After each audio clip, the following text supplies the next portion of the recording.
Thank you all so much for being here. I'm Kat Zakreski. I'm a White House reporter here at The Post, and I'm thrilled today to have our guest who needs little introduction at Davos, but Chris Lehane, head of global policy for OpenAI. Chris, thank you so much for being here today. Kat, I'm with a Hall of Famer with you here. So I got to know Kat when she was originally covering, sort of translating tech between San Francisco and DC. Now on the White House beat, really one of the most sort of important members of the Fourth Estate in DC. So it's awesome to be here and thrilled to be with the Post and awesome to see a great crowd here. So thanks everyone for joining. Well, thank you. Yes, give a crowd this crowd, yes. Come on.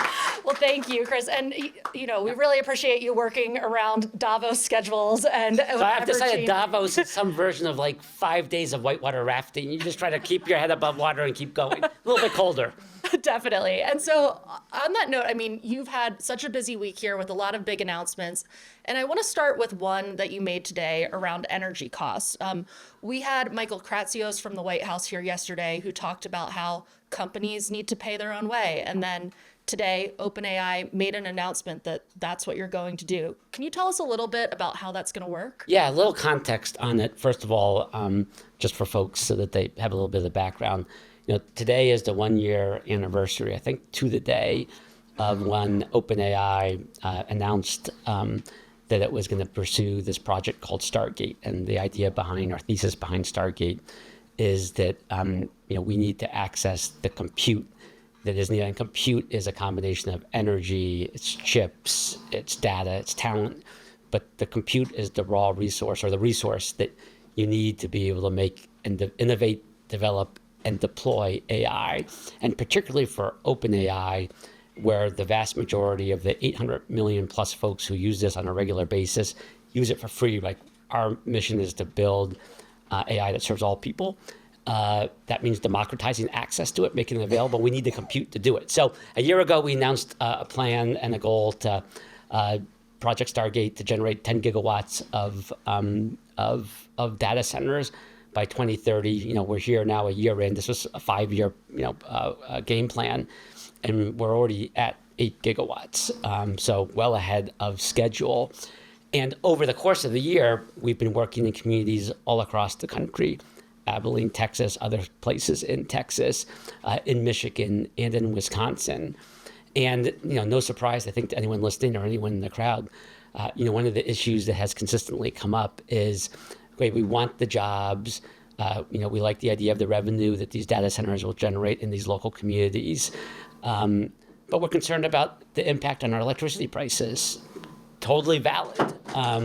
And so what we've learned as we've gone through these processes is you have to roll up your sleeves, work on the ground with the local community, and help solve for that challenge. And as we've gone about this, particularly in places like Michigan and in Wisconsin, you really figured out an approach where we're taking the steps to make sure that we're taking care and covering those electricity costs, doing our share of that. And that typically involves a couple different things. Some of it is the innovation and technology around things like battery storage. Some of it is how you can do something called flexible loads, which is you can sort of determine and dial up or dial down how much energy you need depending on what the community needs. It means working in a transparent way with the community, with local utilities. And so what we did and what you're talking about today is we actually put out a document, a Stargate Community Compact, you could think of it along those terms, where we made a number of representations in terms of what we've learned over the last year and how we'll execute on those going forward. And at the top of that was paying our way, on the electricity piece so consumers aren't impacted. Part of that also is the water usage, which is also a big issue, and we've done a lot of really interesting stuff on the water usage side. To a point that in a project like Abilene, Texas, the water usage that our massive, big 1 gigawatt data center uses in Abilene is less than half of 1 day of the entire year. So it's a very long way of saying that we've been on the ground, we've listened to the local communities, and we're trying to solve for the issues that they've identified so that this is ultimately a win-win. And I know many of these data centers are still under construction or just about to start construction. But I just wanted to get a sense. I mean, do you know how much more this is going to cost OpenAI? Because there's already a lot of concerns about how quickly the Yeah. company is burning through its cash. Yeah, so it's a great question. And the way I'll throw some numbers at you just to understand it. We think about this as a bit of a flywheel. I mentioned that compute is the critical resource to build, develop, and deploy AI. And for us, if you go back and look at the last 3 years, 2023, 2024, 2025, you'll basically see a 3x for every sort of quantum or however you want to measure it of compute that we generate. We basically on the other side of that generate 3x in revenue. And so for us, the compute drives the innovation, new tools, new services.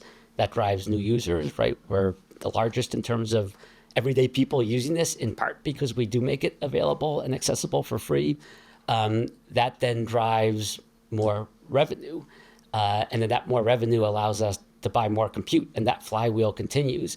And so when we announced Stargate, which was a $500 billion project, at the core of that was this idea that we wanted to get certainty and visibility and secure access to that compute so that we can continue to drive that flywheel. And it's a version of a pay-as-you-go, right? We buy it, we generate the revenue, then we buy more, but you have to get the projects going at the front end of that. If I was going to use maybe a different kind of analogy, imagine you have 5 Ferraris.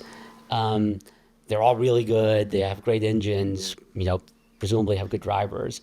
But for those Ferraris to go someplace, they actually need gas, right? They need the energy that propels that vehicle. And I think we've put ourselves in a really unique position because we've been able to lock down the gas, in this metaphor, that we're going to need to be able to go forward. And I do think that really does set us up not only on the innovation, not only on the access. And the access at the end of the day, for us, is probably the single most important thing, but puts in place a really strong financial model that allows us to deliver on that access. And you mentioned that $500 billion figure.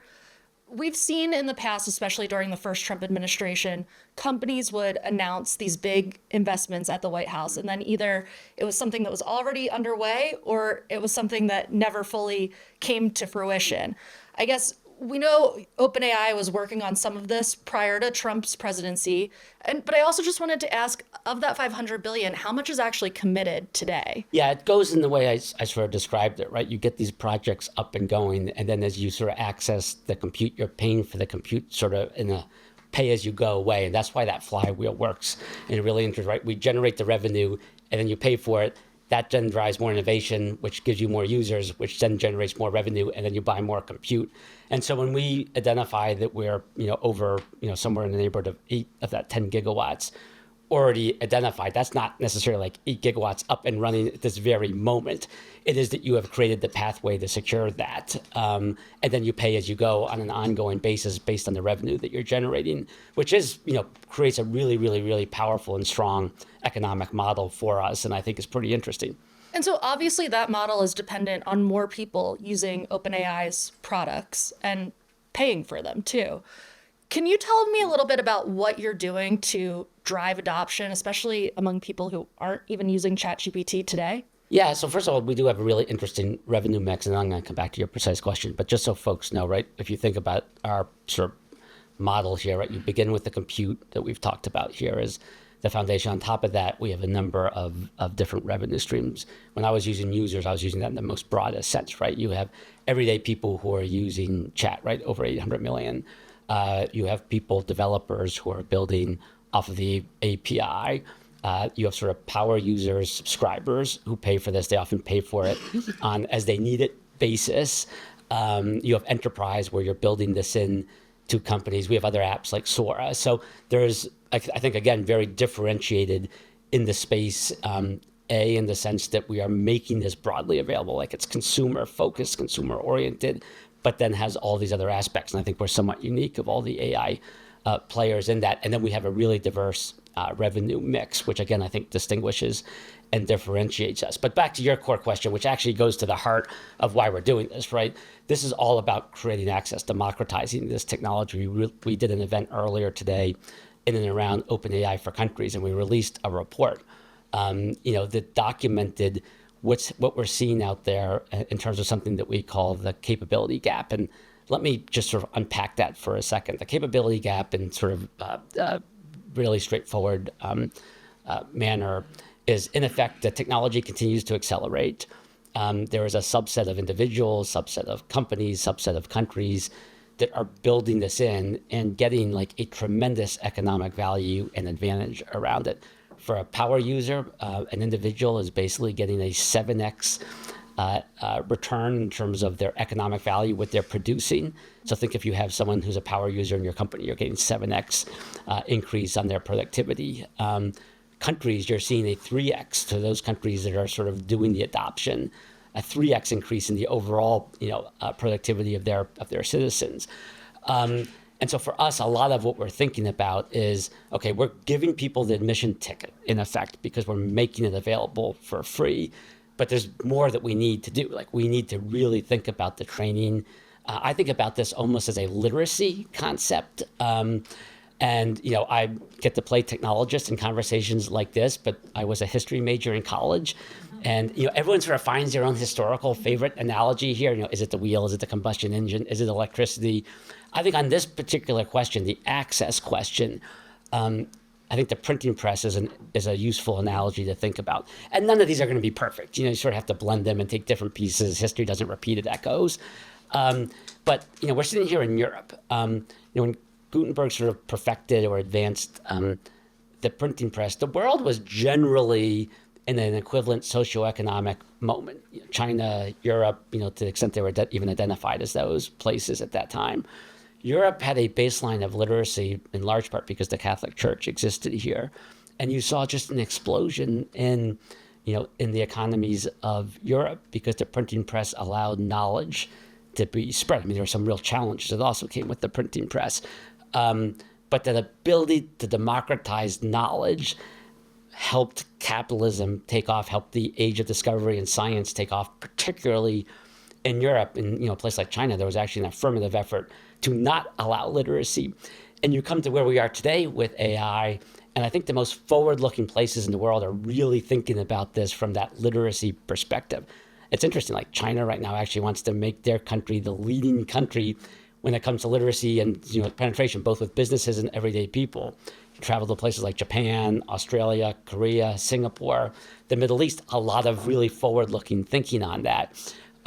So for us, we do think this begins with, you cannot be an elitist when you come to this technology. You actually have to be focused on getting this into everyday people's hands so that they're going to have a chance to participate in the economics around it. But it doesn't stop at that point. You actually have to start to work with them to help them be empowered in terms of how they use that. That's training, that's certification, right? That is actually working with partners out there. At an earlier event today, we were with the president of the American Federation of Teachers, the largest teachers union in the U.S. We have a big partnership with them where we're actually putting this into the hands of teachers. We have a teachers academy that's going to train and work with 400,000 teachers across the U.S., right? That translates into how it's impacting kids in a positive way in the classroom, but also how you're helping teachers who play such an incredible role be empowered with this. So those are examples, I think, of how we think about it. And you just mentioned how you're not a technologist by training. You have a history background. My kids would definitely confirm that. I have one kid's a physicist, the other kid's a mathematician, and they teach me about this stuff every day. So yes. And so I wanted to ask you about one thing we heard this week at Davos that I guess is the Davos equivalent of a subtweet. On a panel this week, the CEO of Anthropic talked about some companies are led by people with a scientific background, and some are led by the generation of entrepreneurs that did social media. And then went on to talk about how those with scientific backgrounds think about the societal implications of their technology and look at some of the damages with social media. What's your response to that? Yeah, it's interesting. And Kat, this, I'm not sure how many folks in the audience would, but in the prior chapters of my life, I worked in politics. I would, help run presidential campaigns, Senate campaigns, gubernatorial campaigns. And Davos and these comments I found interesting is because it took me back in time to my politics age when, you're in a presidential primary and the front runner is out there talking about their ideas. Then you sort of have some of these second tier candidates, that want to take sort of shots at the front runner because it drives clicks, it drives coverage, right? It drives headlines, and it's a little bit of how they try to compete. I think some of the folks you mentioned, I think, have taken shots at OpenAI. They took shots at NVIDIA. I think they've taken shots at the administration. There's been a lot of that. But I also think there's something a little bit more profound behind this that I do think is worth talking about and considering. The folks who are doing that are folks who are definitely not focused on how they make this technology accessible in a broad-based way so that people will actually participate in the economics. They come from a background where they're really focused exclusively, almost exclusively, on purely giving it an enterprise context. It's a very elitist approach, I think a very undemocratic approach. And I think maybe this is spicy, but maybe it's an approach that would have been more befitting of an older Davos, not a Davos that is more focused on how you actually think about distributing economics in a more democratic way. That's what we're focused on. If the elitist and undemocratic entities want to take those shots, they can. We're focused on making sure that everyday people are actually going to have a fair shot and a fair chance to participate in the AI economy. I just want to understand, what do you mean that Anthropic's products like Claude and others are elitist? Because they're generally focused on keeping it into the hands of the few, not necessarily really making it widely accessible. And certainly not in the way that an OpenAI is really trying to put this into the hands of everyday folks. They often talk about how their products and services are going to lead to like significant job displacement, but that's because in some ways that's what they're really focused on. We are focused on how you can put this technology into people's hands, everyday people's hands, so that they can use it to empower themselves, right? An individual can use this to learn, to think, to create, to build, and to produce. Yes, we definitely do it also with companies, but it's mid-sized companies, it's small businesses, it's large. But our baseline is that 800 million plus folks who are using this every day to empower themselves so that they're able to actually participate in the economics of AI. And almost like a simple way to think about it, at least how I think about it, is, are you using this technology to disrupt for the benefit of people, or are you using it to disrupt at their expense? And I think if you're going to approach this technology in a really elitist way, if you're going to say this is really powerful stuff, it's so powerful that only a small number of people should be able to control it, happens to be us when they say that. I think that that's going to lead to a consequence where you're displacing, you're using technology to displace folks and to disrupt them at their expense. Whereas I think we are focused on how you use this technology to disrupt them to their benefit. I also wanted to ask you a bit about some comments that the CEO of DeepMind made. Here, they were talking about how there's no ads on DeepMind and how it's very interesting that OpenAI has already rolled those out. Can you explain why you've done that and respond? Yeah, just a quick question. This is a little bit rhetorical, but I'm sure you could answer it, or anyone in the crowd. Who's DeepMind owned by? Google. Who's the biggest advertising firm in the world? Google. What's paying for the DeepMind research? Advertising dollars? Mine. I think this also falls a little bit into the category of, my presidential campaign analogy earlier, right? Which is you may have some of these folks who are chasing the innovation leader on it, in sort of that front runner category. And that, again, at some level, I think that's a bit of flattery, right? That one of the largest companies in the world, again, feels like they need to sort of challenge and take shots at what is still, obviously very large and very successful and scaling, but still a startup. It's a little bit more substantive answer on the advertising piece. For us, the advertising is a way that we're able to help create within our revenue mix the resources to make sure we buy the compute so that we can continue to make this stuff available and accessible for everyday folks. We put out a series of principles that are really going to guide it. And we haven't made this available. We're still doing the experimental phase. But the core principle, was really this idea that we want to, if we do end up through the experimenting process doing ads, we do want to do it in a really differentiated way and explicitly differentiated than how the this particular company, DeepMind, Google, and some of the others have gone about it. They used advertising in a way to sort of impact behavior. The way those models worked was you would do advertising, the more you could engage people, the more information you got. And so there was this little bit of a circle where you would continue to drive people in an emotional way to stay on the platform so that you could drive more advertising against that. Our principles make really explicitly clear that we're going to take a very different approach. Ultimately, there is a bit of a social contract that exists between our users and chat and our other tools and innovations. And that social contract is that those folks depend on this AI tool to help support them, right? Help support them, as we've talked about, to make, build, and create things. And so anytime you're going to be doing anything, that is sort of like the bedrock and foundation of how we think about it, because you absolutely have to preserve that social contract. That's why people love chat. They think of it as a tool to help them scale their inherently human capabilities.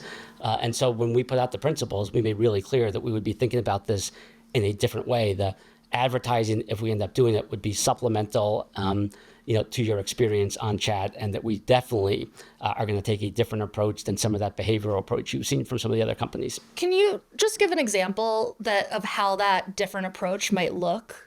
Yeah, again, it's a great question. We're still in the experimental phase, so I want to be clear that we will learn an awful lot about this in the weeks and months in front of us. But imagine you're on chat, you're looking to travel somewhere. You have some pretty explicit questions about where you want to travel. Maybe there's a version of this at the bottom of that. You would see either some direct links or some information that would be specifically related to the questions that you were asking about. It would not be advertising that is totally unrelated to what you're asking about, but maybe, with a behavioral type of advertising, that is typically based on knowing the types of things that would, quote unquote, trigger you or get you to engage, right? And so you could, with behavioral, you'll get stuff that has no relation to what you were actually searching for.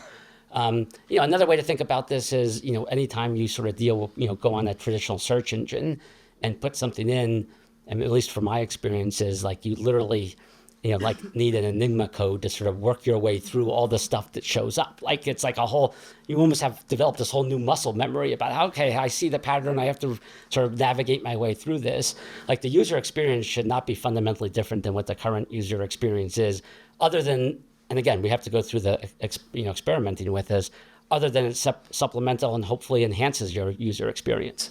And we've only got a couple minutes left. Yeah. I wanted to make sure I got a chance to ask you about the midterm elections, where it really seems like AI... You are taking me back to my politics era. Yes. Can't let you escape. Yes. And so, we're seeing concerns about jobs, obviously the concerns about electricity that we talked about earlier, and just general fear of AI drive a lot of the political conversation. How are you navigating that? Yeah, I know we were talking about this off stage. I do think in 2026, AI is going to be in the U.S. And I think other parts of the world, but I know the U.S. a lot better in terms of the politics. AI will be on the ballot. I think 2028, it will also be on the ballot. And I think if you sort of look at how the American people feel, there's almost like this divided perspective. On one hand, they want the U.S. to continue to lead. They want investment in the U.S. They do see like the real upsides in areas like healthcare and education.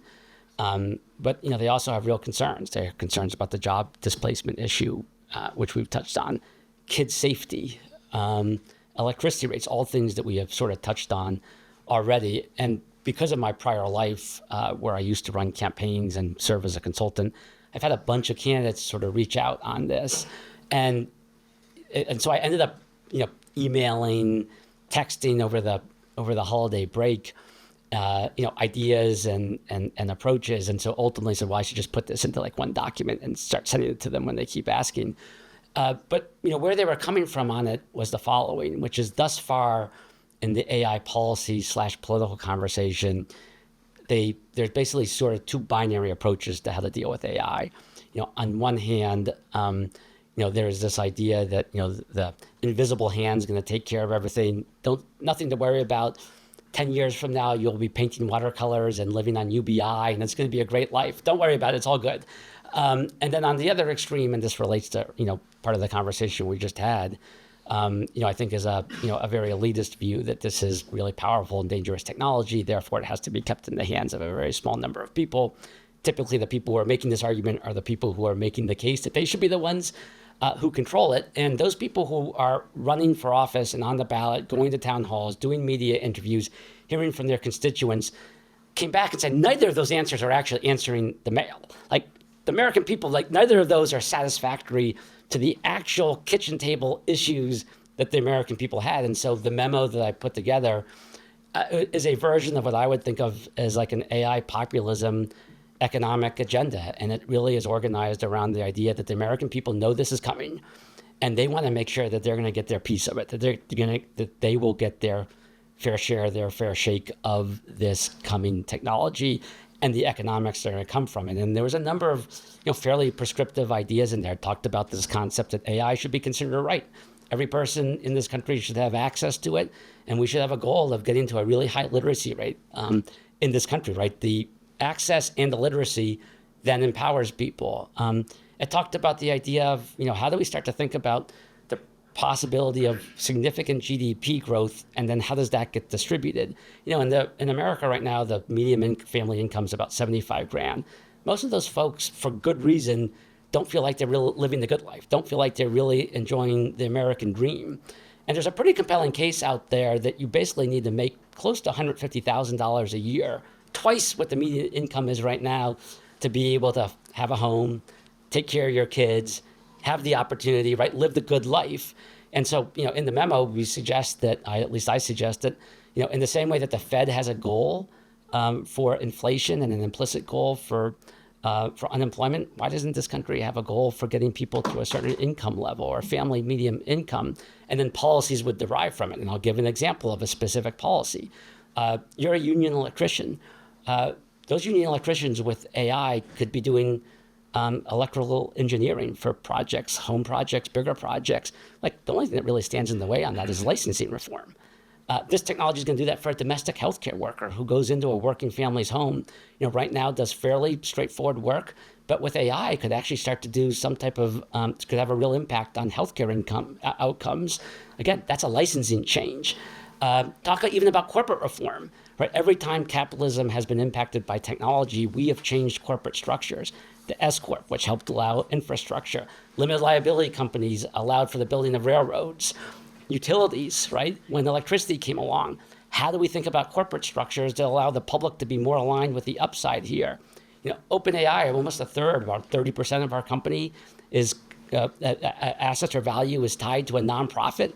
Like the public's interest is aligned, with our future growth. And I think we need to start to think about some of those prescriptive ideas. And I think those are the types of things that like the American people do want to hear in terms of how AI is actually how they're going to get their piece of AI, how they're going to have a fair chance. Well, Chris, I'd love to dig into that more with you, but I know you're already late for some of your meetings today, so we'll have to end it there. But I want to thank you for joining us here at the Post today to talk about these issues, and thank all of you for joining us here at WP Studio as well. I hope that you have a wonderful Davos. Yeah, I'll just say, Kat, thank you for having me. Awesome to have this crowd. Thanks so Thanks, much. everyone.